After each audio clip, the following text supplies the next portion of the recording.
What if I told you that the money in your wallet violated the Constitution?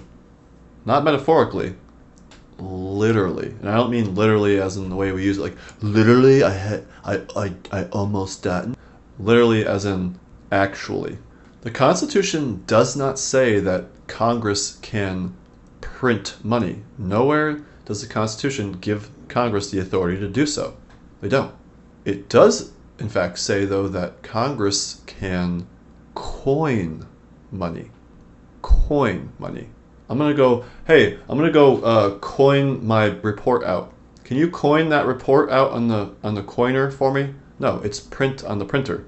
And when the Constitution was made, the founding fathers and the consignatories, the signers of the Constitution, fought very hard for every word that was in there, because that is what they had back then. They had their word, they had writing and their word. That was it. They spoke eloquently and they chose their words very carefully. That's why they used the word coin, because as we know, words have meaning and words matter. And the men who wrote the Constitution, which is one of the most consequential documents ever in human history, and they had just lived through the financial disaster which was caused by paper currency. Today I'm going to ask a dangerous question. And what is it? Did the founders intend for America to run on paper money at all? My opinion, the answer is 100% no. Let's take a look. Let's just start with the actual text. Article 1, Section 8 of the United States Constitution gives Congress the power to coin money, regulate the value thereof, and of foreign coin. Not print, not emit bills, not issue notes. Coin. Coin.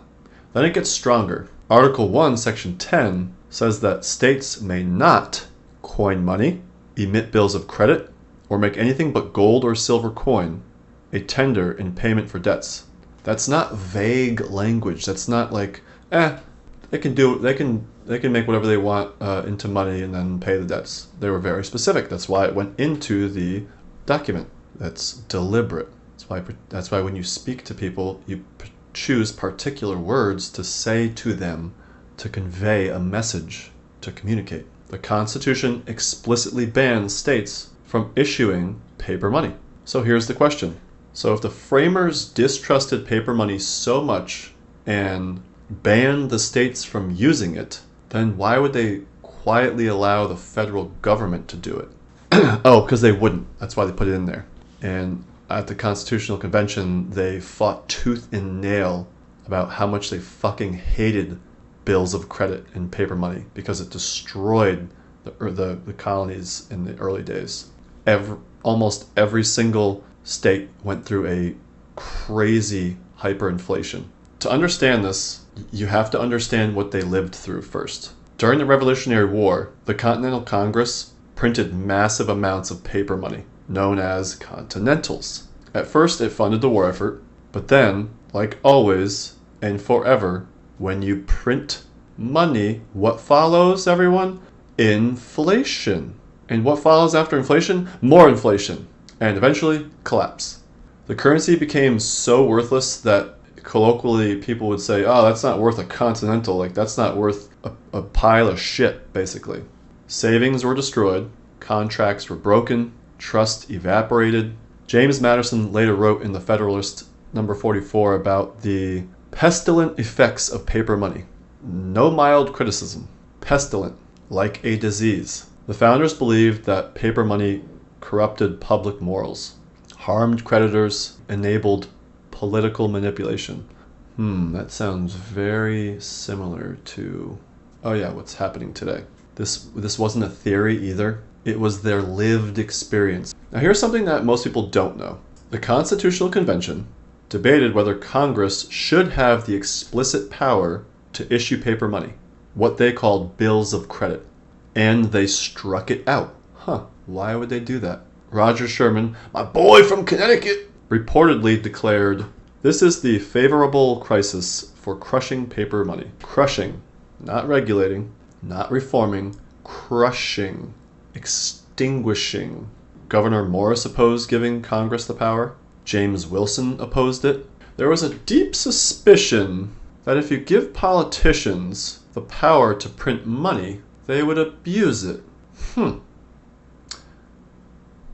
So the final document, which they all ended up deciding on and agreeing upon, gave Congress the power to coin money and says nothing about printing paper as legal tender.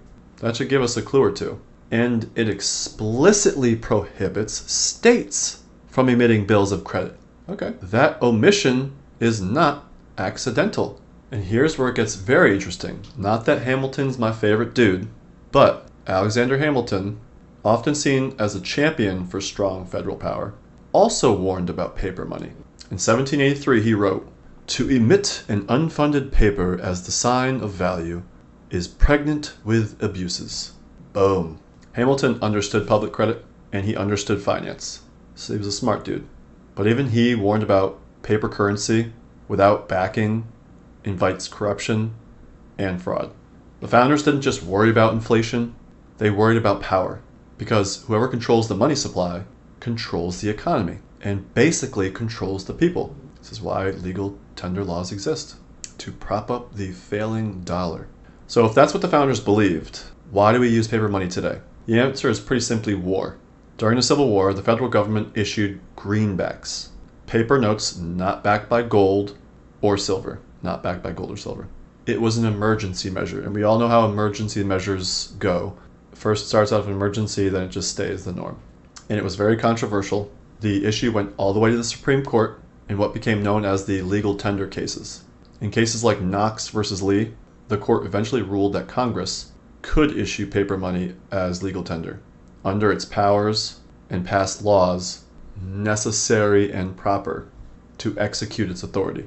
So here's the tension. The original debates showed deep hostility to paper money. But later, courts interpreted, but they interpreted it very broadly, and that interpretation of the courts is what governs today. Thanks, guys. We really appreciate that. So the constitutional argument against paper money goes like this. First, 1. The Constitution grants the power to coin money, historically and figuratively and literally, meaning metallic coinage, something that has a real-world cost to produce. It explicitly prohibits states from emitting bills of credit. 3. The convention struck language that would have allowed paper issuance. 4. The founders repeatedly warned about the dangers of paper currency. Therefore, modern fiat money, currency not backed by gold or silver, or basically anything, is inconsistent with the original understanding of the Constitution, which is stated for a reason. That's the argument. Now, whether you agree with it depends on how you interpret the Constitution. So if you take something that was put in there and all signs point towards paper money shouldn't be used, you interpret it the opposite, that means you're not really interpreting, you're taking what you think and you're inserting it into the Constitution, which is opposite of the point of the Constitution. Oh yeah, so let me guess. You know better than the founding fathers, some of the world's smartest men to have ever been together at one period of time. Yeah, okay, Judge. Are you an originalist? The Constitution is not a fluid thing. It's not fluid. It's up to whatever the society says. No, if you want to make changes to the Constitution, there is a mechanism in which to do that. So just fucking do that. Or do you believe the constitutional meaning evolves with time? Come on, man, evolve it. But beyond all the legal technicalities, there's something deeper here. The founding fathers feared that paper money would enable deficit spending, check, encourage inflation, check, redistribute wealth without legislation, check, and erode trust in contracts. Check, check, check, check. Yes, oh wow, you mean these guys were super smart and they saw all of this coming? Yeah. So just look around. Massive federal debt, persistent inflation cycles, centralized money control. Whether or not you call it unconstitutional, it's exactly the scenario in which they warned about. It's almost as if they foresaw this based off of their past experiences and gave us wisdom to bring forth into the future. Huh. So here's the real question. If the Founding Fathers were alive today, would they recognize our monetary system as constitutional?